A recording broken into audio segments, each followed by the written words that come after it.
la déesse de Rider Haggard.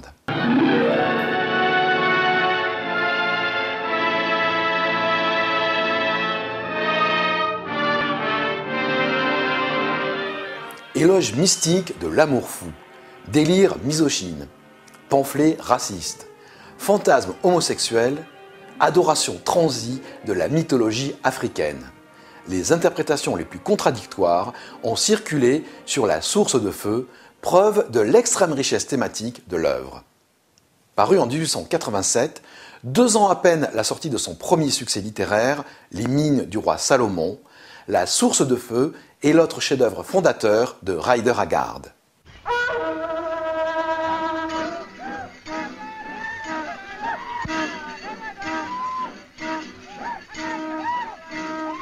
King Solomon's Mines.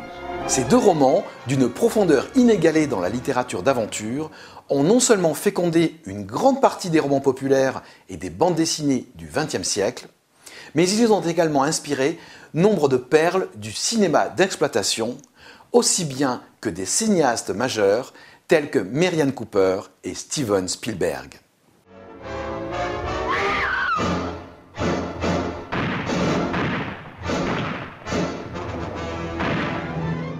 La première caractéristique de la littérature coloniale européenne fut de professer son amour pour les terres lointaines en même temps qu'un profond mépris pour les peuples vivant sur ces mêmes terres depuis des millénaires. Officiellement, en tant que fonctionnaire colonial de l'Empire britannique, Rider Haggard partageait cette schizophrénie suprémaciste typique de l'idéologie libérale du XIXe siècle. Il fit de nombreuses déclarations officielles en ce sens, proclamant la supériorité de la race anglo-saxonne et son droit de civiliser les races inférieures. Étrangement, ce racisme officiel ne se reflète que très partiellement dans l'œuvre littéraire de Rider Haggard. Dans Les Mines du roi Salomon, Umbopa, le héros noir, fait jeu égal avec Alan Quatermain, le héros blanc. Dans La Source de Feu, même une peuplade aussi cruelle que celle des Amahagars compte en son sein des êtres nobles et dignes d'affection tels que le sage Bilali et la fidèle Oustein. Dans ces mêmes romans, ainsi que dans d'autres fictions, Rider Haggard laisse apparaître sa profonde empathie envers le peuple zoulou, sa culture, ses conceptions religieuses, une empathie soigneusement habillée afin de ne pas choquer trop violemment le puritanisme protestant de l'Angleterre victorienne.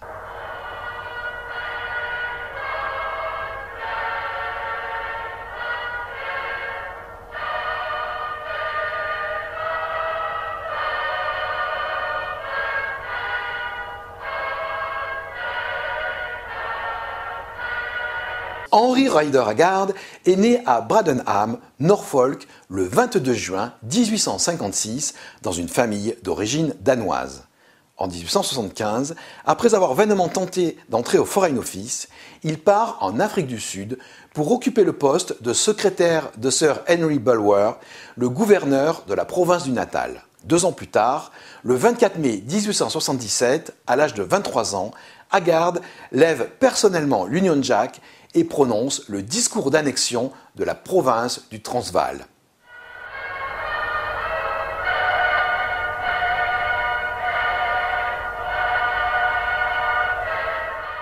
En 1882, Rider Haggard revient de ses aventures africaines chargé d'une haine solide contre les colons hollandais, mais également d'une profonde admiration pour le peuple zoulou. Tout comme son contemporain, Arthur Conan Doyle, Haggard est un adepte du spiritisme. Et tout comme les Zoulous, Haggard est convaincu qu'après la disparition d'Inyama, notre enveloppe mortelle, Isitunzi, notre force vitale, continue de circuler sur la Terre au milieu des vivants. Devenu homme de loi, Haggard se rend compte que l'écriture de romans feuilletons lui rapporte plus d'argent que la pratique du droit. Opinion renforcée après le triomphe spectaculaire de son 3e roman, Les Mines du roi Salomon, inspiré par les exploits de l'aventurier Frédéric Selous. Poussé par cet accueil inespéré, Haggard se sent prêt à rédiger l'œuvre de sa vie. Un roman d'aventure fantastique, surréaliste, chi, en français la source de feu. Agarde s'inspire du conte mythologique zoulou Inkosazana Yezulu, la princesse du ciel. Mbaba Mwana Wareza, la déesse de la pluie, vit dans les nuages au milieu des dieux guerriers. Mais elle ne parvient pas à trouver de compagnon à son goût parmi les immortels qui ne pensent qu'à leur saguet et à leur bouclier. Elle décide alors de prendre plusieurs apparences pour se rendre sur Terre parmi les humains. Après de longues recherches infructueuses, la déesse est enfin séduite par les chants de Tnadiwe, un simple gardien de troupeau. Elle se présente d'abord en rêve à celui qu'elle a choisi, lui demandant de préparer leurs noces. Tnadiwe prépare la hutte nuptiale sous les colibés des villageois, car personne ne lui connaît de promise. Le jour venu, porté par l'arc-en-ciel, Mbaba Mwana Wareza apparaît enfin devant Tnadiwe sous l'apparence d'une vieille sorcière repoussante revêtue d'une peau de zèbre. La déesse, déguisée, pousse devant elle Nomalanga, une superbe jeune femme au corps huilé et parée de bijoux en or. Tnadiwe repousse Nomalanga et dit à la déesse : « Tu as beau être vêtue d'une peau de zèbre et recouverte de cendres, ces choses ne peuvent masquer ta splendeur. Dans ton regard, je vois le reflet des grands fleuves, des lacs et des océans. Dans tes yeux, je vois le pouvoir de celle qui fait reverdir la terre et lever les moissons. Un tel pouvoir dépasse le charme d'une peau dorée et le tintement des bijoux. Tu es ma promise. Tu es Mbaba Mwana Wareza, la déesse de la pluie. »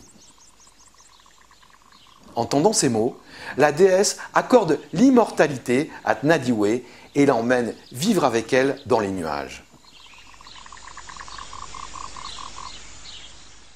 Emporté par un puissant torrent créatif, Agarde rédige son roman d'une traite sur une courte période de 6 semaines entre février et mars 1886, sans aucune réécriture. « Cela venait plus vite que ma pauvre main douloureuse ne pouvait écrire », dira-t-il plus tard. La source du feu est tout d'abord prépubliée en feuilleton dans le magazine The Graphic d'octobre 1886 à janvier 1887. Le livre paraît à New York en décembre 1886, puis à Londres un mois plus tard. Le succès est foudroyant. Rider Haggard écrira 3 suites aux aventures de Aïcha. Lorsque la Hammer sortira son adaptation du roman de Haggard au printemps 1965, on comptera que La Source de Feu fut traduit en 44 langues et vendu à plus de 83 millions d'exemplaires, ce qui en fait l'un des plus grands succès littéraires de tous les temps.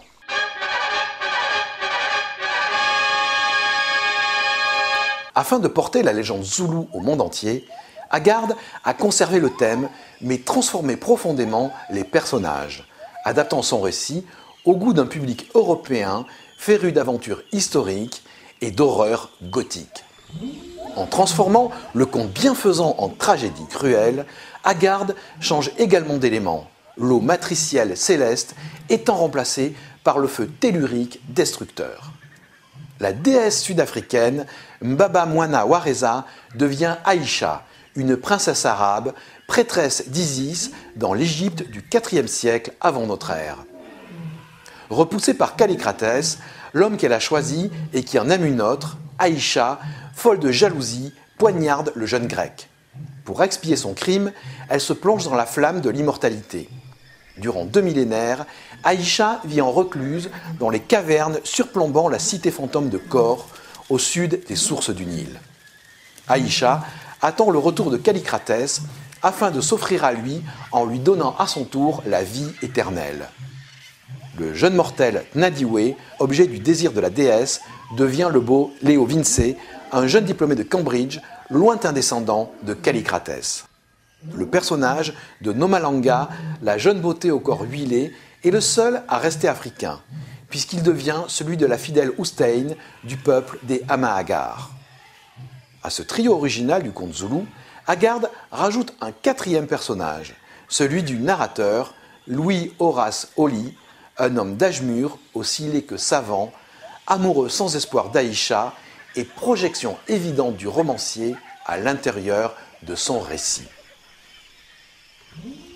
Les longues discussions savantes et philosophiques entre Aïcha et Holly seront systématiquement ignorées dans les éditions pour enfants ainsi que dans les adaptations cinématographiques.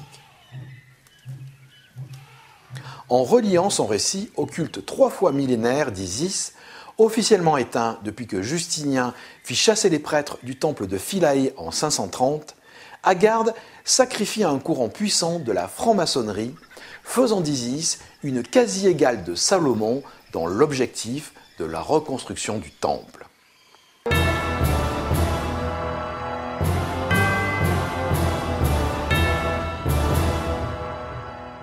Rappelons qu'à la même époque, Rudyard Kipling avait truffé son roman « L'homme qui voulait être roi » de références maçonniques.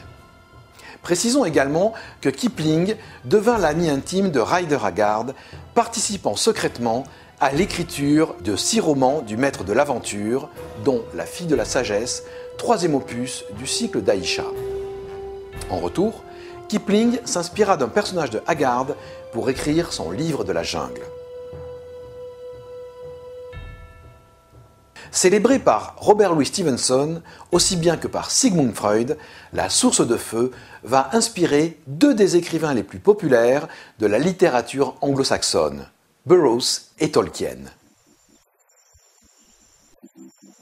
Edgar Rice Burroughs écrira au moins 2 variations autour du roman de Haggard, Tarzan et les joyaux d'Opar en 1916 et Tarzan et l'Empire oublié en 1928. Le plus grand roman d'heroic fantasy du XXe siècle porte lui aussi la marque de la source de feu. Dans Le Seigneur des Anneaux, publié en 1954, le personnage de Galadriel présente de nombreux traits communs avec Aïcha.